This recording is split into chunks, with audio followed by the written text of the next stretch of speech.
Hello everybody, you're very welcome to listen to my talk on two Swiss Agri insurance conferences in which I took part. The first one was organized by the International Labour Office in Geneva on May the 4th, 2016, and the second one was organized by STC in Bern and was called Progress and Challenges in Inclusive Agriculture Insurance Market Development. The things I'm going to present you are just my point of view on the things. So if you have more further questions on these talks, please ask directly the people who have given the presentations. They might also give you much more details than I can give you. So the things I'm going to present you just reflect how I have understood things and my point of view. So having said that, I would like to start. So first of all, I would like to present you a photo story, which kind of reflects the main take-home lesson I've learned during these two conferences. After that, I would like to quickly present you the ELO facility and its impact insurance part. Then I would like to present you two case studies that have been presented on these two conferences. And then I would like to switch to some keywords that have been around in many of these talks during these two conferences. And I would like to speak about these keywords, which are risk reduction, affordability, technology, bundling.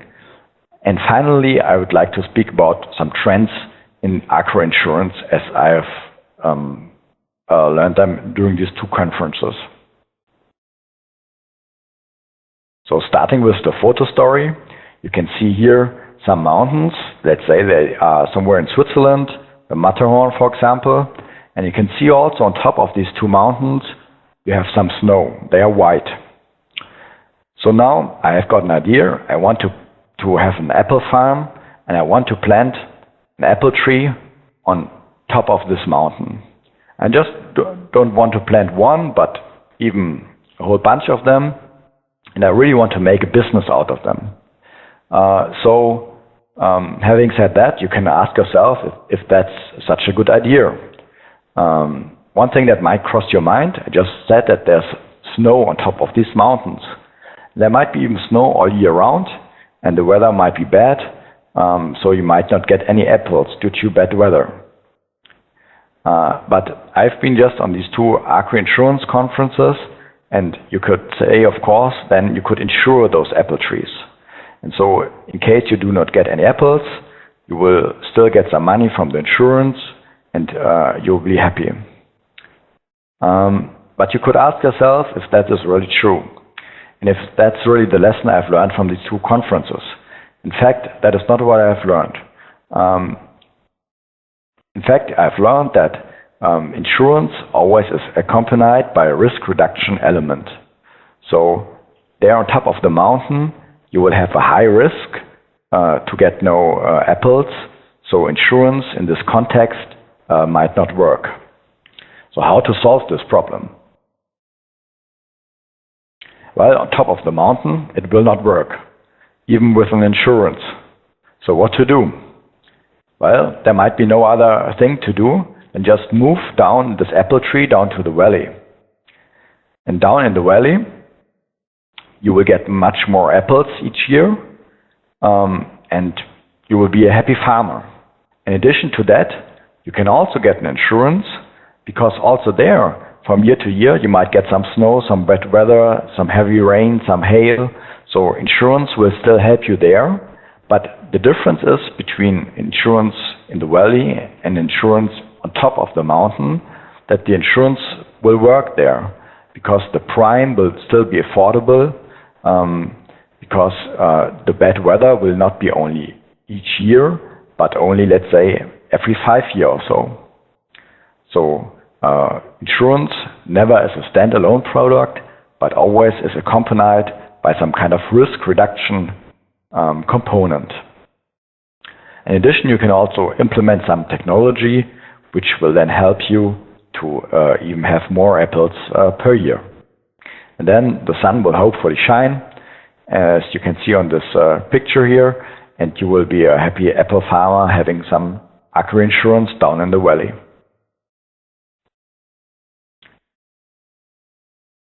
So the one conference at the International Labour Organization was organized by its Impact Insurance Facility, and I just wanted to say a few words about it. So it's a United Nations agencies, is ILO, and it's having 187 member states, and in principle their main purpose is to set labor standards, but they also have this Impact Insurance Facility since a few years, and they have 3 interlinked strategies. So one is capacity building, market development, research and innovations. And during these conferences, I understood that for them, technology is important in agri insurance. So with technology, I mean here, like some technology that helps to make agri insurance work. So for example, some satellite technology. The focus is on improvement of agriculture production, and ILO aims at developing inclusive insurance in, at the moment, 14 countries in Latin America, Asia and Africa. Insurance has a protective side and also has a productive side. The goal is to enhance resilience. Furthermore, partnerships are needed to make insurance work.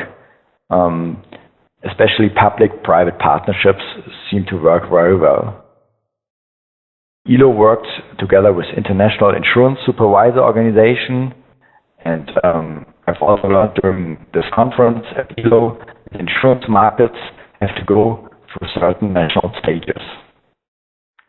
If you want to learn more about ILO and its activities on impact insurance, please follow the link below, and you will get an excellent overview about ILO's impact insurance activities in the year 2015.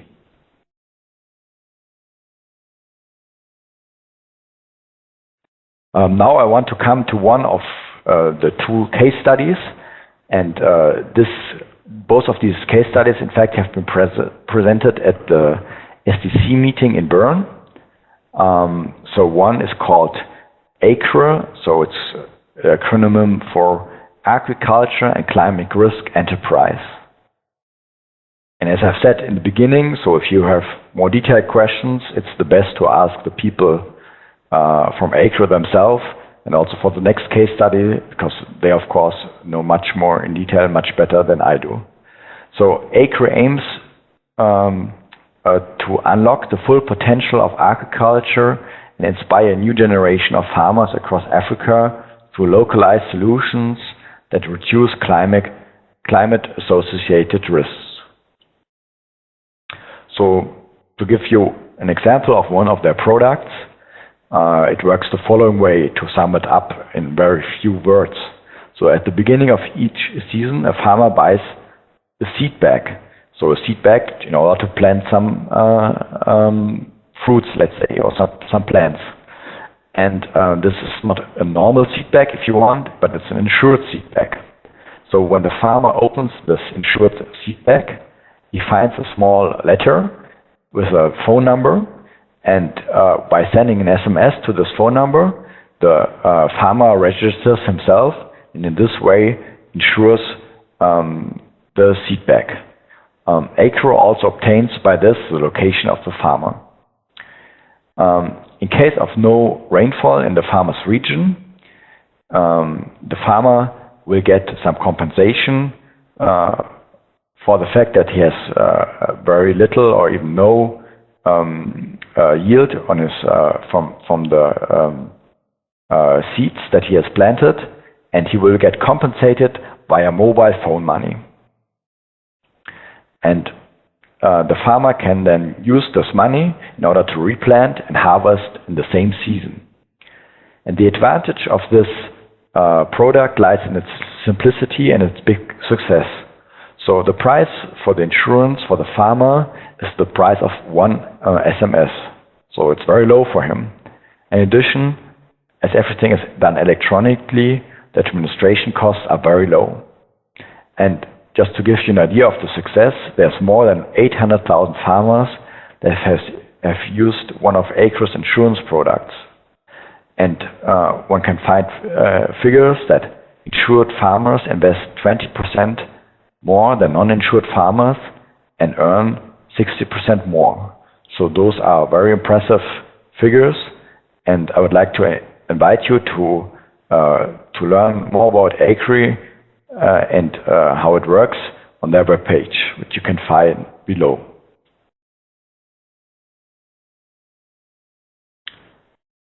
Another case study also presented at the SDC meeting was on livestock, and this was presented by Mr. Fazlul Kader from PKSF.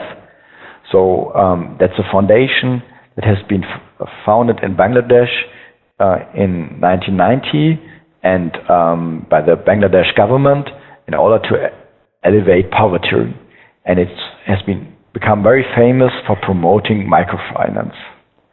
In 2009, there has been launched a cattle insurance program called the Beef Fattening Program. And the goal of this program is to protect poor households engaged in seasonal beef fattening activities from risk of loss related to cattle mortality. And of course, livestock insurance can be very expensive. And so in this program, the loss adjusting is provided by para-veterinarians that are also trained by the program. So that is one way in order to cut down costs of insurance. As an output of the program, the mortality of the cattle is reduced by an impressive number of 66%. If I understood that correctly, only 27% of the premiums have been used for claim settling so far, but part of that saved money will be used for reinsurance products, which does not exist so far. If you want to learn more about this beef fattening program, please have a look on their webpage.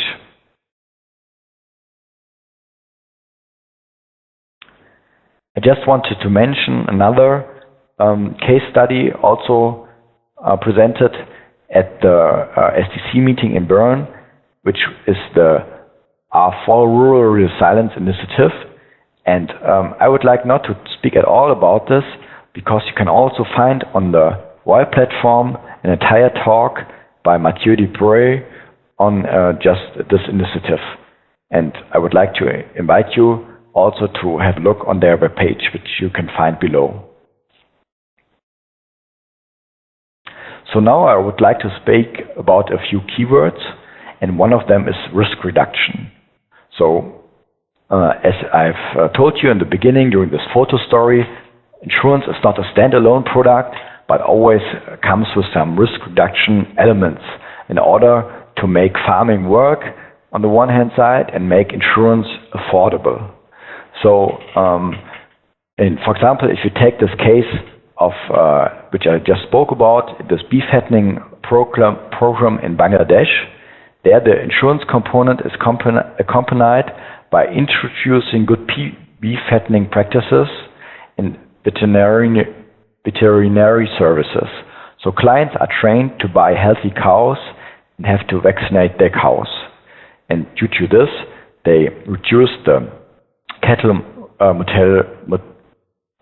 mortality by an impressive number. In the other case, which I've been speaking before, this Agri Africa, also that has a risk reduction component. And for example, they give advice to the farmers when to plant their seeds. In this R4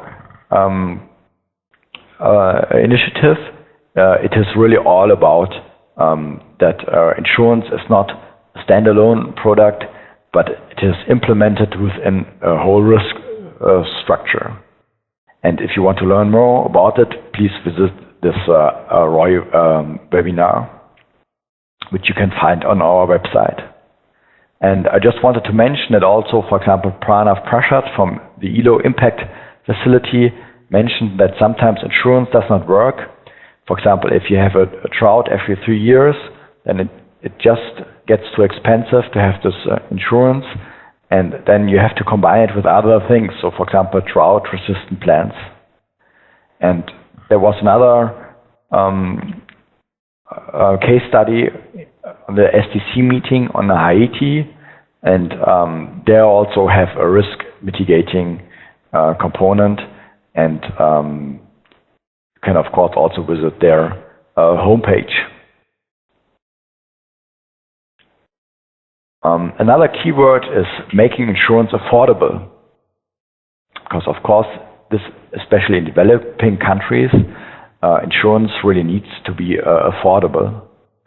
So the first point to mention is, of course, again, risk reduction, because if you reduce the risk, there will be less payments by the insurance, which then will lower the premiums on the long run, and this will then make insurance affordable.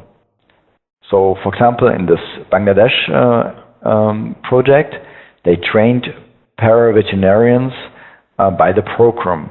So then to pay for a para-veterinarian is a lot cheaper than to hire a university-educated veterinarian, which then reduces the costs of the whole program. Another case study was from Central America, called Micro, and Micro aims at making their products affordable also to the poor. That is really one of their main points. So this is done by structuring their products in a way that the premium is about 5% of the insured sum.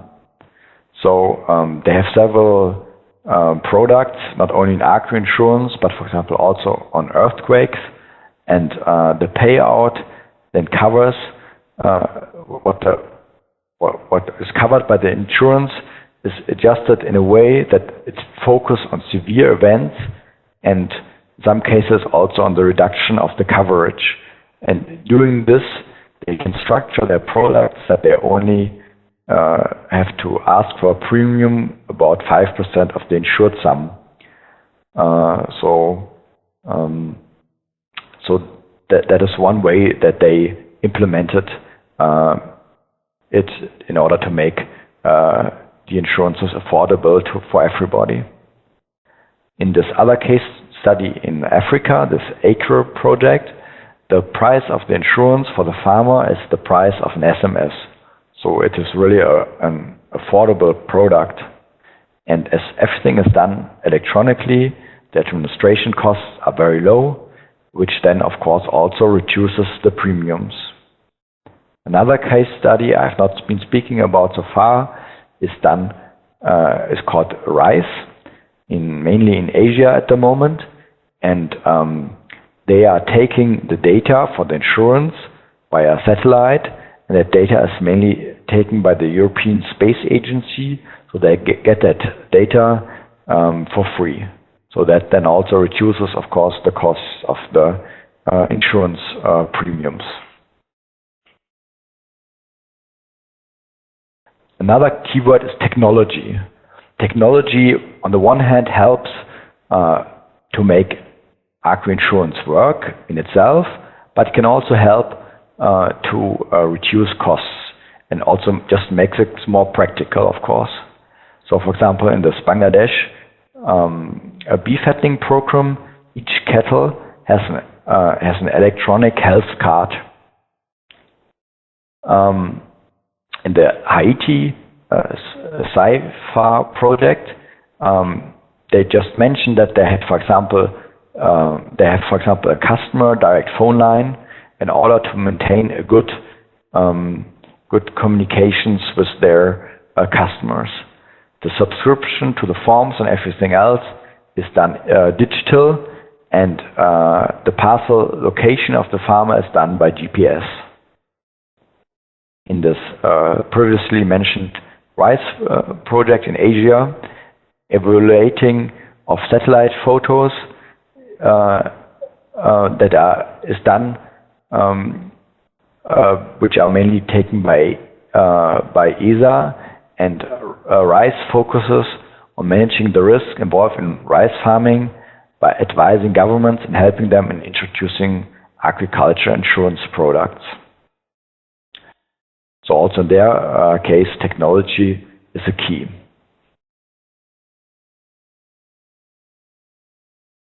Then another keyword is bundling, and bundling is done because in many regions of the world, agri-insurance is unfortunately not very well known. So it is one way to make it spread out quicker in order to bundle it with something else. So for example, with a farming product. So this is, for example, the case in this African Acre initiative. So for example, here a farmer buys an insured seed bag. So he would buy the seed bag anyway, so he would buy the product, but in addition, he also buys an insurance together with this product. Another type of bundling is bundling it with microfinance, because farmers might already have contacts to some microfinance institute, and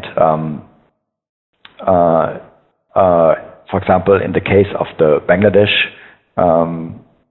beef fattening program, which is already famous in the villages for promoting microfinance. So they already have built up trust, and now they just add an additional product, which in this case is agri-insurance. So by bundling insurance together with either a product or a microfinance channel, you have a new way of distributing agri-insurance. I would like to end my talk with a few trends which I have seen on these two conferences in Geneva and in Bern. And one, I would say, a very important trend is that insurance is not a standalone product. It cannot be just some kind of mathematical tool, but there always has to be like some risk reduction component. There's also another big trend is bundling, because the goal, of course, is to spread out insurance products as quick as possible to help farmers. And by bundling it with either a product or some kind of banking product, you will get quicker and better access to farmers.